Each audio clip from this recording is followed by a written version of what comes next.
Of the Chelsea, of the Chelsea. Welcome back, my people. We did it, right? 2-0.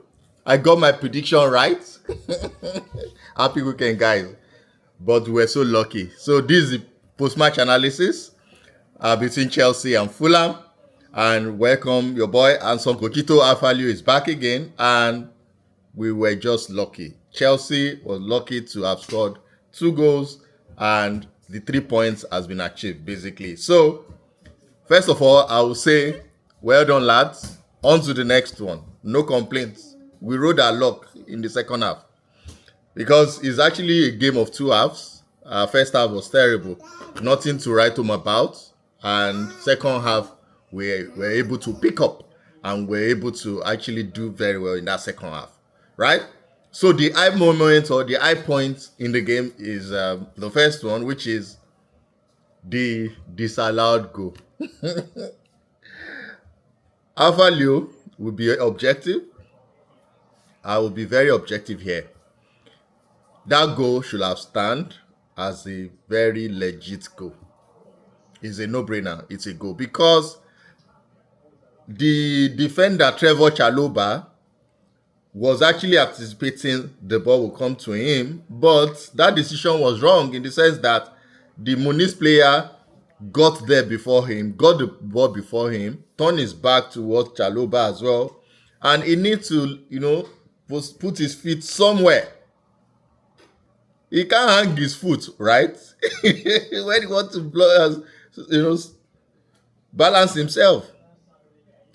He was able to use the other foot to trap the ball, right? The other leg, he needs to stand and control himself, his body. And he trampled upon the feet of Chalobah. It's a contact sport.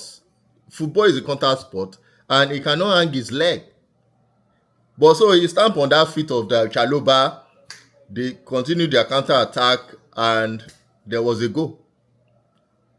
So, unfortunately for Fulham, goal was disallowed by VAR and even the referee. It should have stand as a very good, legit goal, basically, right? So, fortunately for Chelsea, that goal was cancelled, right? If not because of that, we will not be saying what we are saying because the whole first half, it seems Chelsea players, they went clubbing yesterday. They were sluggish in possession, in creativity, in everything, every aspect of the game. Tosin didn't do very well at all. In fact, throughout the game, Muniz was just all over Tosin. I don't know what happened last night. So, but the second half was a total different ball game. Chelsea did very well, control the game. In fact, Enzo Fernández, he was 0 in the first half. 0. I was even raising it that he needs to be taken out for Santos to play. Probably he's tired, right? But second half, the first goal, from a boy again. This guy has scored 5 goals so far now and is consistent week in, week out. João Pedro. And that was an excellent header. You be like, see, we don't do corner. Corner. We are not doing like Arsenal now. Our boys have started, doing very well in terms of corner kicks, set pieces, making it count, right? So that's a good one. That's actually a good one. So that's about the equalizer. And the second goal, which is actually a penalty. The penalty taken in the middle by Enzo Fernández, that was a good call also because the cross was actually taken by, a boy again, Trevor Chalobah. My personal opinion, Trevor Chalobah was my man of the match. This guy played his heart out. He played his heart out. He did excellently well, better than Tosin.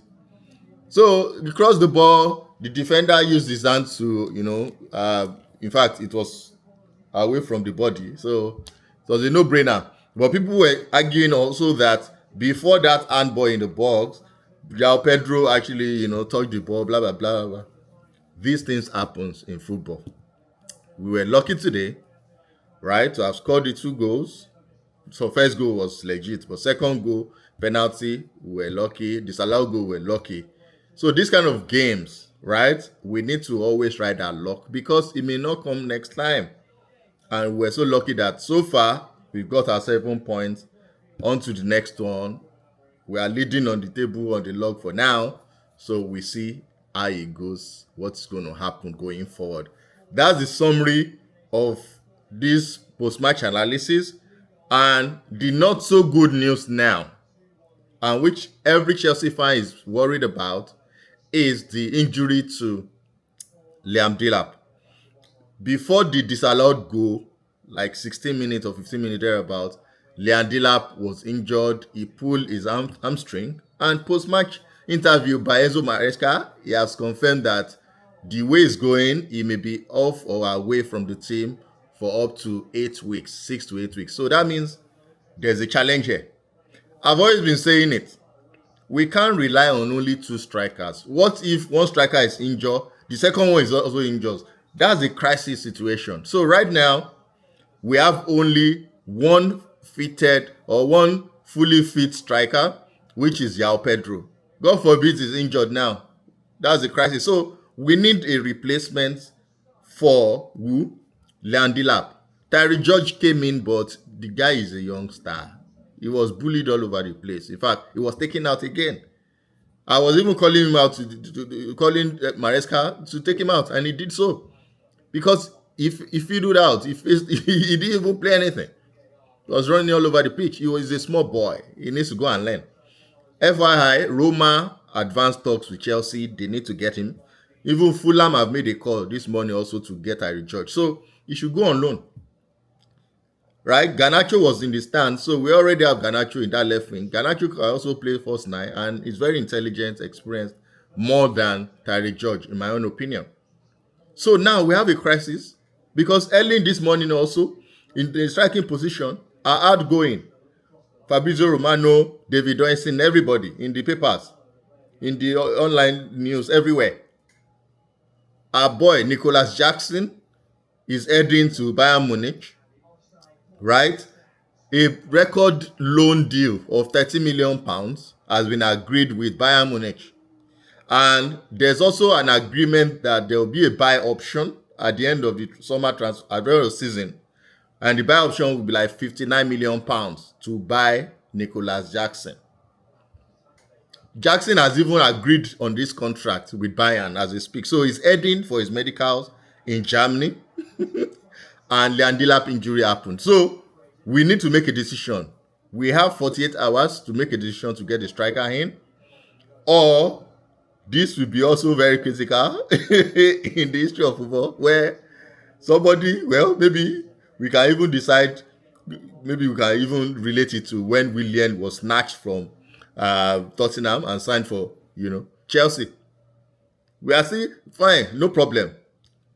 But we agreed, I'm not sure the player has signed the contract. It's just going there for medicals. Probably, maybe, we can have a rethink and call Jackson back. Enzo Maresca said he's going to talk to the board and the rest. So, probably, maybe we need to cut short the record deal loan and call Jackson back. Reintegrate him into the team. Because we need this boy. I've been saying it. We need 3 strikers. And you call it out. Matisse, good run. Matisse said it as well, that we need 3. It's very important. Because there are too many games this season. Champions League, we can't afford to be rotating the way we did when we were playing Conference League. So, Jackson may be called back. In my own opinion, that should be the best decision. Instead of us going away to splash any cash somewhere. It doesn't make sense. We need to save this money, right? And focus on maybe Femi Lopez or Morgan Rogers, right? Instead of us going to buy. Do you want to buy Alexander Isak? That would be a crazy scenario within the next 48 hours. Are we going all out for... we want to match Liverpool for Alexander Isak? Let me know what you think in the comment section. Can Chelsea... because they say there's a surprise coming from somewhere. Maybe this incident now will make us pay £130 million for Alexander Isak. Do we have the money? Let us turn the news around. What do you think? Let me know in the comment section. So the decision has to be made. We need the striker, and who is coming in? Are we calling back Nicholas Jackson to join the lads and reintegrate him into the team? So that's my overall submission about everything. Chelsea, 3 points. I'm glad everything is getting settled right now. We just need to ensure that our defense is intact. Trevor Chalobah, week in, week out, be consistent. Tosin needs to come, or else for final we bench you. For final we bench you. This one you are playing as if you are not even, maybe you are tired. Rich James came in as well. In fact, shout out to Malo Gusto. After Chalobah, for me, Gusto did excellently well. Pedro Neto did very well off the ball. Very, very well. People have been saying they didn't see what he has done. He did very well today. And the last one is João Pedro. Those 4 guys, excellent. Second half, Enzo Fernández picked up. Casedo, as usual, got a yellow card, but later on, it was okay, right? Santos came in, got a yellow card again. So, overall, we were lucky, but second half, we did very well. So, we deserved the win. My prediction, I got it right, 2-0. I said 2-0. The second, I said 2-0 or 3-1, but I said 2-0 again, so I got it all right. So, guys, like, subscribe, and share to your family and friends. Let me know in the comment section overall, what do you think about this striking position, about this striking option that we need to explore? Should we call back Jackson, or should we splash the cash and look for a striker? Are we going to be competing with Liverpool for Alexander Isak? Let me know in the comment section. I know I'm dreaming, but it's good to dream. Thank you, guys. I'm watching United game, and United is leading now 2-1 against Burnley. And I'll tell you transfer news as everything unfolds for the next 48 hours. Thank you, guys, and have a wonderful day. Cheers, guys. Bye.